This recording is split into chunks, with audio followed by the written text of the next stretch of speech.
building an innovation culture. Show of hands.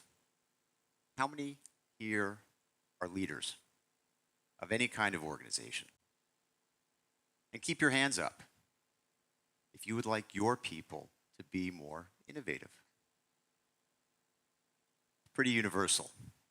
From startups, the Fortune 500, from NGOs to schools to governments, leaders want their people to be more innovative. Peter Drucker famously said, "Culture eats strategy for breakfast." To be clear, he didn't mean that strategy is unimportant. Rather, that a powerful and empowering culture is a sure route to organizational success. This is especially true in the realm of innovation. But what is an innovation culture? Is it enough that we ask our people to be more innovative? Or perhaps to think like entrepreneurs? Is the ultimate goal to foster more creativity? Or maybe we just want more good ideas. I see some heads nodding. To build a culture that is going to be successful in fostering innovation, much more is required. Jim Collins, in his most recent book, put it very well. There's no shortage of good ideas. I repeat, there's no shortage of good ideas. Indeed, the biggest problem in building an innovative organization is not stimulating creativity. The problem is how to nurture the creativity that abounds all around us, and how to get that creativity acted upon and turned into innovations. Culture is a solution. And today, I will share with you a few key concepts for fostering an innovation culture. The first concept: are you and your people receptive to ideas from everywhere and anyone, from inside your organization and from outside? Receptivity means being willing to consider a half-baked idea, as opposed to immediately criticizing and shooting it down. Who here has tried to show how smart you are by citing all the reasons that a new idea is doomed to failure? Have you seen that in your organizations? Right. Now consider, who here has heard an idea, say for a new product, that was perfect when first conceived? Wouldn't we be better off thinking about how we could make an imperfect idea successful in spite of its flaws? The key here is to engender a culture that embraces the possibility of stupid or crazy ideas succeeding. As leaders, our challenge is to make it safe for our people to share their crazy ideas and to be receptive to the crazy ideas of others. To prove the point, consider these crazy ideas and how they were received. Alexander Graham Bell got this response: "This telephone has too many shortcomings to be seriously considered as a means of communication to us." Or how about a Harvard professor responding about the television? The television will never achieve popularity. It takes place in a semi-darkened room and demands continuous attention. Or Coach Bill Bowerman with his waffle shoe idea.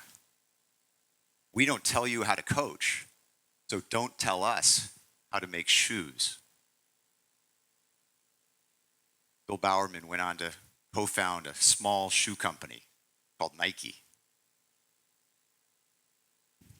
And of course, for all of these that we know about, we can only imagine how many more of which we'll never know. Receptivity. The next concept, how does your organization treat failure? What's the biggest barrier to trying? The fear of failing. What are we doing as leaders to exacerbate this fear, which we all have? What could we do to build a culture that mitigates this fear? Take Google as an example. From the early days, Google has used OKRs for setting goals. These are objectives and key results. When a Googler takes on an aspirational OKR, these are the kind that are meant to change the world, success is not assumed. In fact, a rock star within Google may achieve only 70% of their key results. Jim Collins, who I mentioned earlier, talks a lot about experimentation and mistakes. One of my favorite concepts from his book, Great by Choice, is shoot bullets, then shoot cannonballs. The great companies that Collins and his colleagues studied shoot lots of bullets, and most of them fail to hit the target. But then they make bigger bets, the cannonballs, on top of those that do hit the target. To go a step further, as leaders, we have to model what we want from our people. When was the last time that you shared stories of your failures and what you learned from those failures? If we don't make it safe for our people to fail, then how can we expect them to try new things? How does your organization treat failure? By the way, if you weren't already convinced that this is important, consider the inspiration that you gain from these famous failures. And since we're in China, I want to make it clear that understanding the role that failure plays on the road to innovation success is not a uniquely Western concept. In 2021, BCG named Huawei the 8th most innovative company in the world. And that same year, Guoping, Huawei's rotating chairman, said, building a culture of innovation starts with a tolerance for failure.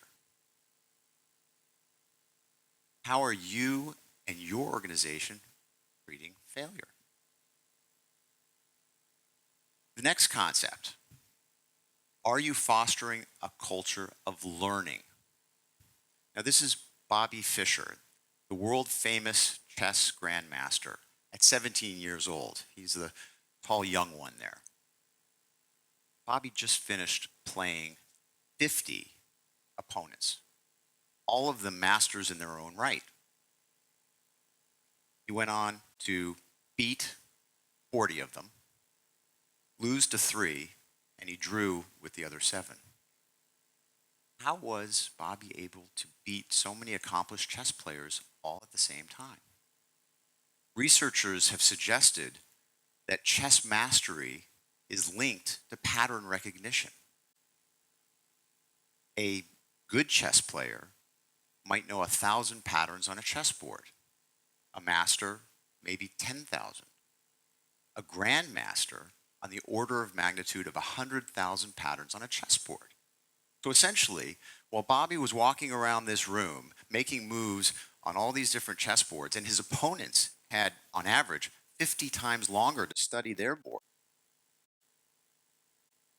Bobby was seeing patterns that his opponents couldn't see. Now, what does this have to do with business?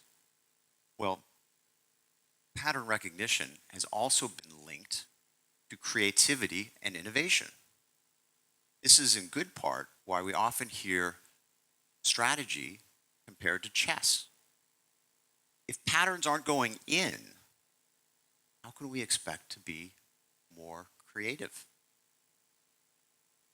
more innovative? This is in good part why I love the mantra, leaders are readers. Another business case, Microsoft. Under Steve Ballmer, many had observed that Microsoft had developed a know-it-all culture. When Satya Nadella took over, one of his earliest initiatives as CEO was to lead a massive shift across 128,000 Microsoft people from this know-it-all culture to a learn-it-all culture.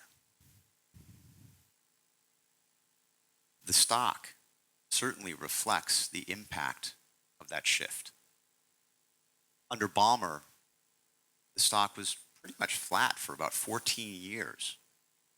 Under Nadella, the stock has skyrocketed, up about 9x in 9 years. Culture of learning. And the last concept that I'll share with you today is innovation explicitly core and alive in your organization. What does it mean when innovation is core and alive? Think about organizations that are known for innovation. Take 3M, the manufacturing conglomerate that many of you probably know for Scotch tape and Post-it notes. 3M's core purpose is using science to improve lives and to help solve the world's most challenging problems. How does 3M keep innovation alive? One way is they encourage their 90,000 plus employees to take 15% of their working time to work on projects that are outside the normal scope of their business. How about Amazon, another innovation giant? One of Amazon's 4 guiding principles is passion for invention. One of the ways that Amazon keeps innovation alive across its more than 600,000 employees is through a process they call working backwards. When an Amazon employee has a big idea, they're encouraged to write a plan. But this is not your typical business plan, which might focus on how much is this going to cost and how quickly can we expect a return on that investment. No, the working backwards plan says start with a customer impact statement, a press release, as if the idea were already successful. This is how products like Prime and Alexa got their start. Amazon launched its Prime subscription service back in 2005 in the US. At the time, it was $79 a year for all you could eat express delivery. This was a huge gamble, and of course, in hindsight, been a huge success. But imagine the pitch for that idea and what might have happened if Amazon had a more traditional business plan approach as opposed to working backwards. What are you doing to make innovation core and alive in your organizations? To recap, we all want more innovation. As leaders, our role is to be catalysts. If we want to successfully build an innovation culture, we must do more than just embrace concepts like these. We must champion them. Our challenge is to turn these concepts into realities in our organizations. If we can do that, the possibilities are limitless. Thank you.